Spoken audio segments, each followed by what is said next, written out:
గోవిందాయ నమః. ప్రపంచ ప్రఖ్యాతిగాంచిన పరమ పవిత్రమైన పూరి జగన్నాథ స్వామి వారి రథయాత్ర ఈ నెల 16వ తారీఖున పూరిలో అంగరంగ వైభవంగా జరిగింది. చాలా ఆనందించాం. మనమందరం లైవ్లో చూసాము, లైవ్లో దండం పెట్టుకున్నాము, చాలా సంతోషించాము. అయితే ఇస్కాన్ సంస్థ మీ అందరికీ తెలిసిందే కదా. ఈ ఇంటర్నేషనల్ కృష్ణ భక్తి సంస్థ అంతర్జాతీయంగా కృష్ణ భక్తిని, భగవద్గీతను ప్రచారం చేస్తూ ఉంటారు. వాళ్ళు ముఖ్యంగా విదేశీయులు ఎంతోమంది ఈ కృష్ణ భక్తి సంస్థ ద్వారా సనాతన ధర్మానికి ఆకర్షితులై భగవద్గీత చదువుతూ ఉన్నారు, కృష్ణ పరమాత్మను పూజిస్తూ ఉన్నారు, నామస్మరణ మొదలైనవి భజనలు అవన్నీ చేసి చాలా ఆనందంగా ఉన్నారు.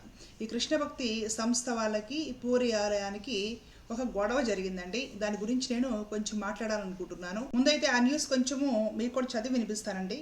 ప్రపంచవ్యాప్తంగా కోట్లాది మంది భక్తులు ఆసక్తిగా ఎదురుచూసే పూరి జగన్నాథ మహారథయాత్ర నేడు అంగరంగ వైభవంగా ప్రారంభమవుతుంది. జగన్నాథుడు, బలభద్రుడు, సుభద్ర గర్భాలయం నుండి బయటకు వచ్చి రథాలను అధిరోహించి భక్తులకు దర్శనం ఇవ్వనున్నారు. దేశ విదేశాల నుంచి ఇప్పటికీ లక్షలాది మంది భక్తులు పూరికి చేరుకోగా, మరోవైపు రథయాత్ర వేళ ఇస్కాన్పై పూరి జగన్నాథ ఆలయ పరిపాలన చేసిన వ్యాఖ్యలు కొత్త వివాదానికి తెరతీశాయి. శాస్త్రాలకు విరుద్ధంగా ప్రపంచంలోని వివిధ ప్రాంతాల్లో ఇష్టానుసారంగా రథయాత్రలు నిర్వహిస్తూ భక్తులను తప్పుదోవ పట్టిస్తున్నారని పూరి జగన్నాథ ఆలయ పరిపాలన ఎస్జేటీఏ ఇస్కాన్పై తీవ్ర అభ్యంతరం వ్యక్తం చేసింది.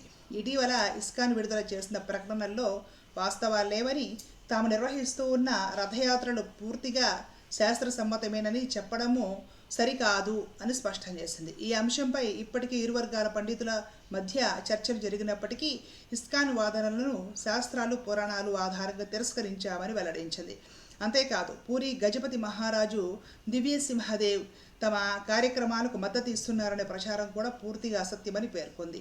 అయితే పూరి ఆలయ యంత్రాంగం ఆరోపణలపై ఇస్కాన్ జాతీయ ప్రతినిధి యుధిష్ఠిర్ గోవింద దాస్ స్పందిస్తూ ఆలయ ప్రకటనను ఇంకా పూర్తిగా పరిశీలించలేదని, దాన్ని చూసిన తర్వాతనే తమ వైఖరిని వెల్లడిస్తామని తెలిపారు. ఇది విషయం, న్యూస్.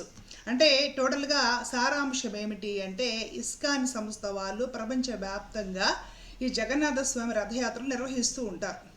అంటే జగన్నాథ రథయాత్ర పూరిలో ఏ రోజు జరుగుతుందో ఆ రోజు కాకపోయినా సరే వాళ్ళు ఒక డేట్ అని పెట్టుకొని వాళ్ళు కూడా ఈ భక్తులందరినీ కూడా పిలిచి మంచి కోలాహలంతో బాగా ఉత్సవం చేస్తారు, భగవన్ నామస్మరణ చేస్తారు, భజనలు చేస్తారు, సంకీర్తనలు పాడతారు, నృత్యం చేస్తారు, ప్రసాదం పంచుతారు. ఇందులో తప్పేమీ లేదు. మామూలుగా మనకు తెలిసిన జగన్నాథ స్వామి రథయాత్ర ఒక పూరిలో జరుగుతుంది. అది కూడా ఈ జూన్, జూలై, ఆషాఢ మాసంలో జరుగుతుంది. మీకు తెలిసిందే కదా, సంవత్సరానికి ఒకసారి జరుగుతుంది. అందరూ పూరి వెళ్తారు.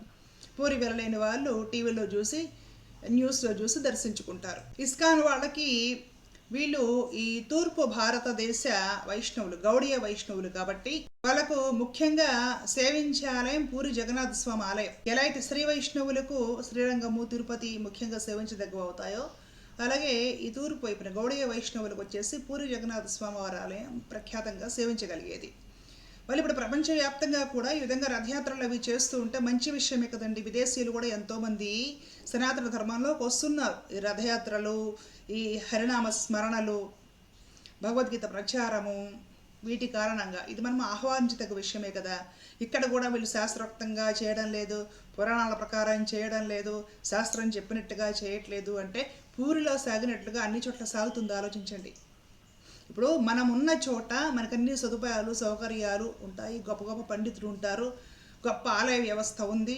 ఏ విధంగా శాస్త్రాలలోనూ వాటిలో చెప్పారో ఆ విధంగానే చేసుకుంటూ పోతారు. అలా లేని చోట విదేశాల్లోనూ అక్కడ వాళ్ళకి ఏదో ఒక రకంగా భక్తిని పెంపొందించే ఒక మార్గము చూపించాలి. అక్కడ కూడా ఇంకా శాస్త్రాల ప్రకారమే, విదేశాల్లో కూడా ఇంకా పురాణాల ప్రకారమే, మా గుళ్ళు ఎలా జరుగుతుందో అలాగే అనేసి అంతా పట్టుకొని కూర్చోకూడదు కదండి.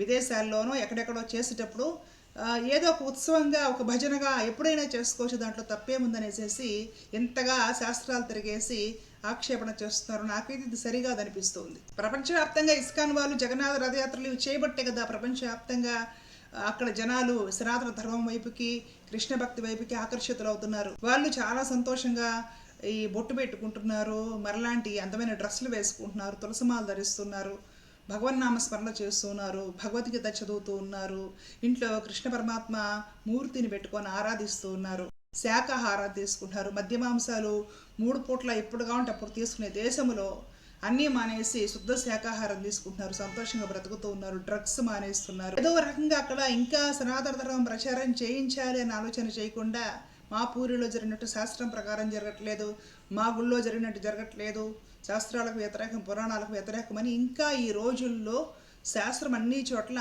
పాటించడానికి అవ్వదు. కలియుగంలో అసలు నామస్మరణే చెప్పారు.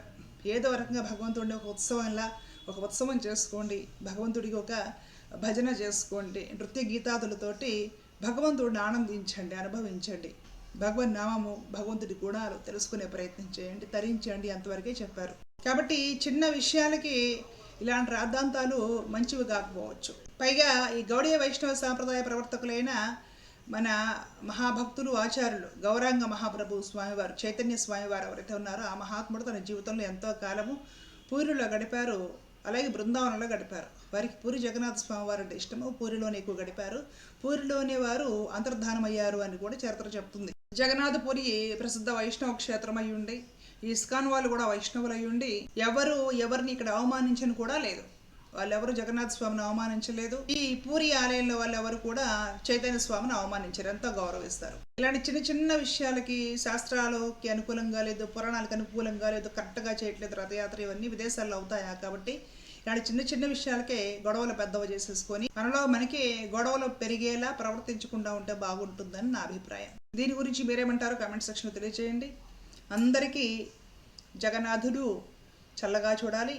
జై జగన్నాథ్, ధర్మ రక్షిత రక్షిత, జై శ్రీమన్నారాయణ. కృష్ణార్పణ.